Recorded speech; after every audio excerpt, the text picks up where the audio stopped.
الساعة 2 ديال الصباح، مدينة فاس والحي الراقي طريق موزار. الباب ديال الكوميسارية تحل بواحد الطريقة خلات كاع اللي تما يهزو عينيهم. دخلت الحاجة سميرة، المرأة اللي الحومة كاملة كتحلف بالوقار ديالها وبالإيمان ديالها والتقوى ديالها والسبحة ديالها اللي ديما ما كتخطاش يديها. دخلت وجهها شاحب، عينيها غارقين، معها محامي لابس أحسن لبسة. مشات نيشان عند الضابط اللي مداوم، وبصوت كيرعد قال الجملة وقفوا ليها كلهم: أنا قتلت راجلي الحاج عمر، قتلته حيت مبقيتش قادر نصبر على هاد الظلم. الصدمة هي أن الحاج عمر مات هادي سيمانة، وكل شي حضر الجنازة ديالو على أساس سكتة قلبية. علاش سميرة جاية دابا؟ وعلاش باغية تلبس راسها جريمة قتل وهي يلاه مازال في العدة؟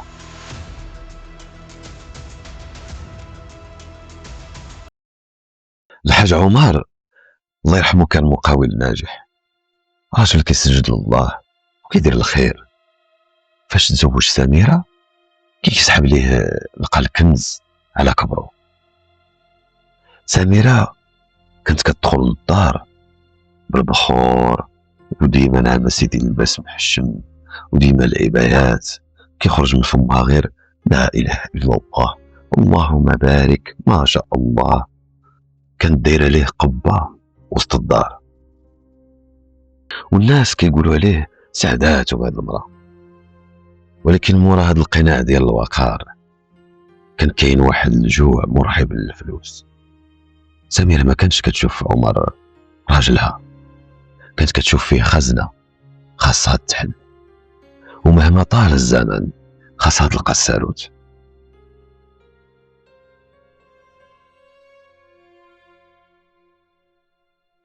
وسط هاد الحياة اللي كتبان مثالية بان كمال هو الشاب اللي جابو الحاج عمر باش يشد ليه الحسابات، ومن بعد ولا هو دراعو اليمين، دري قاري وزوين ولسانو حلو.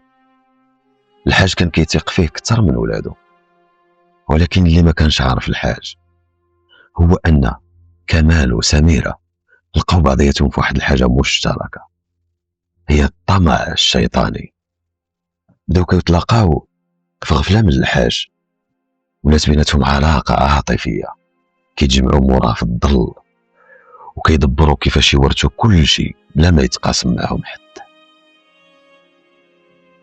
ليلة الوفاة كمال كان في الفيلا، والضو ديال المكتب بقى شاعل حتى الفجر. حاج عمر مات في فراشو، وسميرة بكات عليه حتى سخفات. ولكن السؤال هو شنو وقع في ديك الغرفة مورا ما تسد الباب؟ وعلاش كمال غبر من النهار ديال الجنازة وما بقى ليه أثر؟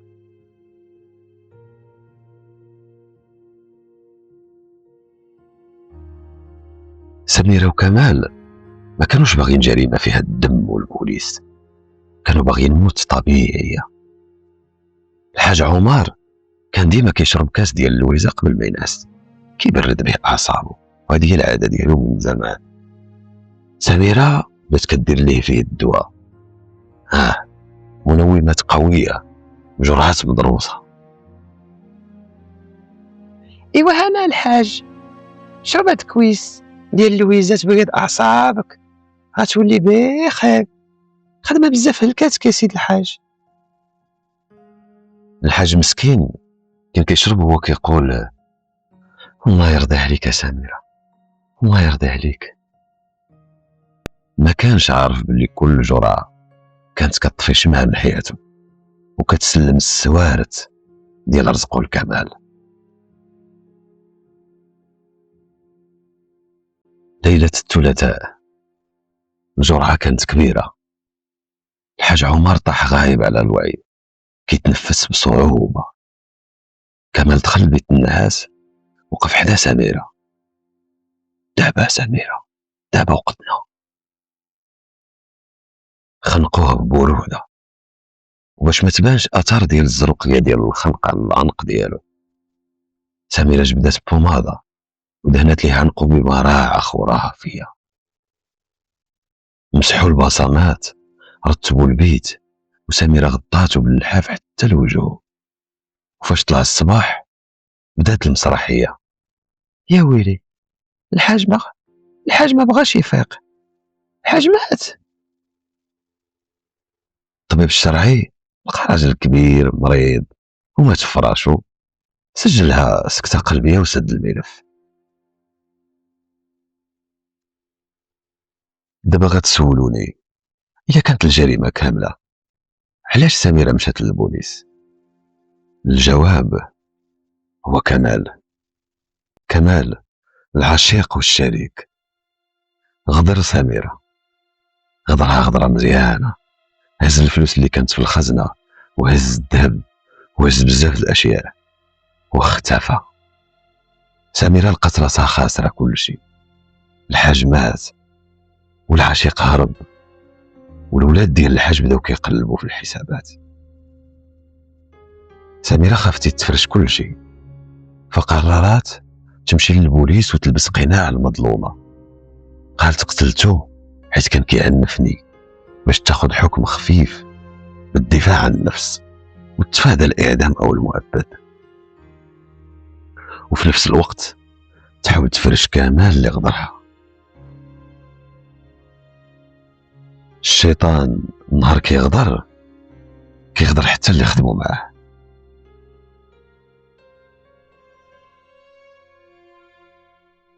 الكوميسير السقاط راجل شاب راسو في الكوميسارية، وعارف باللي كيجي كيعترف بخاطرو كيكون غالبا مخبي شي كارثة ما أكبر من داكشي.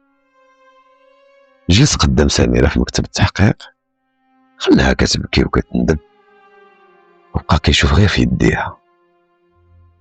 السقاط لاحظ باللي سميرة رغم البكاء والشهيق يديها باردين وما كيترعدوش.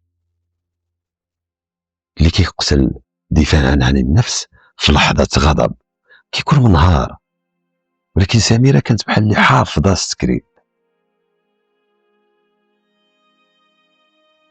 مدام سميرة، قلتي الحاج عمر هز عليك فاز وبغى يقتلك.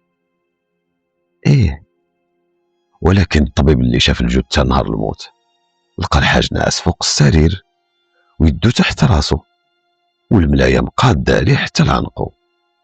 واش الحاج فاش خنقتيه رجع قاد الملاية ونعس عاد مات؟ سقات صيفط الفرقة العلمية للفيلا من جديد. ما مشاوش لبيت الناس، مشاو للكوزينة، قلبوا في الزبل حاشاكم اللي كان في الكراج وفي الكوزينة، ولقاو باللي بقايا ديال خنيشات ديال منومات قوية من النوع اللي ما كيتباعش بلا لوردونونس ديال الطبيب. والسؤال اللي وقف ليه العقل هو الحاج عمر ما كيعاني لا من أرق لا من قلق، إذن هاد المنومات لمن؟ السقاط مشى عند أقرب فرماسيان للفيلا وراها التصويرة ديال كمال.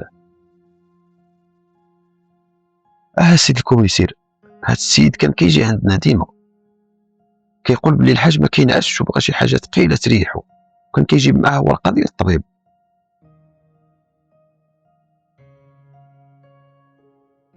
السقاط رجع للكاميرات ديال الزنقة ماشي ديال الفيلا حيت عارفهم ممسوحين. لقى ليلة الموت مع 4 ديال الليل واحد الطوموبيل كات كحل وقفات بعيدة على الفيلا بشوية. لقى واحد الشخص خرج من الباب ديال الخدمة، هاز صاك ثقيل وركب بالجهد وزاد. هاد الشخص كان هو كمال. السقاط دابا عاد فهم باللي سميرة ما جاتش تعترف توبة لله، جات تعترف حيت كمال هرب ليها بالرزق كامل. هي قتلات هو خدا الثمن. السقاط هز التليفون وعيط للبراجات كاملين، قلبوا لي على كمال وإلا لقيتوه جيبوه حي حيت هو اللي عنده السارود ديال هاد الجريمة. كمال كان كيتحاب ليه بلي الطريق الوحده غتخرجو لبر الامان. لقاو البوليس مخبي فواحد الكابانو في جهه الناظور الحوسيبه، حط قدامو شنطه ديال الفلوس والذهب، كيتسنى الليل باش يقطع الحدود. فاش دخلوا عليه البوليس ما قاومش، طاح على ركبيه وهو كيغوت جمله واحده: هي اللي حرضاتني، هي اللي عطاتني الدواء، انا غير خدام عندها. سبحان الله، في لحظه الحقيقه كلشي كيولي درويش وكلشي كيولي مظلوم. السقاط جاب كمال للكوميساريه وداروا المواجهه، اللحظه اللي غتولي فيها سميره وكمال بحال جوج ديال الذئاب محبوسين في قفص واحد. السقاط دخل كمال لغرفة التحقيق فين كانت سميرة جالسة، غير شافته وجهها ولا زرق. يا الخاين يا الكلب، ضربتي بيا وغدرتي بيا وبعتيني، انا اللي عطيتك قيمه، انا اللي قتلته على قبلك. جاوبها كمال: قتلتيه حيت طماعة سميرة، انا كنت غير وسيلة، ودابا غنمشيو للحبل بجوج. تما السقاط حط ستيلو من يديه، شاف فيهم واحد الشوفه ديال الاحتقار. مبروك عليكم، الاعترافات ديالكم دابا واجده، الحاج عمر ما تغدر وانتوما غتموتوا بالدل. ولكن الصدمه الكبيره ما كانتش في الاعتراف، الصدمه كانت في واحد الورقه لقاها السقاط في الخزنه ديال الحاج عمر، ورقه كتبها بخط يدو قبل ما يموت بيومين: عارف باللي سميرة وكمال كيديروا ليا شي حاجه في الماء، وعارف باللي نهايتي قربات على يديهم، مبغيتش نفضحهم حيت كنت كنبغيها، بغيت ربي هو اللي ياخذ حقي. الحاج عمر كان عارف كل شيء، كان كيشرب السم هو كيشوف في عينيها، كيتسنى التوبه اللي عمرها ما جات. هذه هي اللي كتحرق القلب. الحاج مات وهو مسامح، وهي قتلاته وهي طامعه.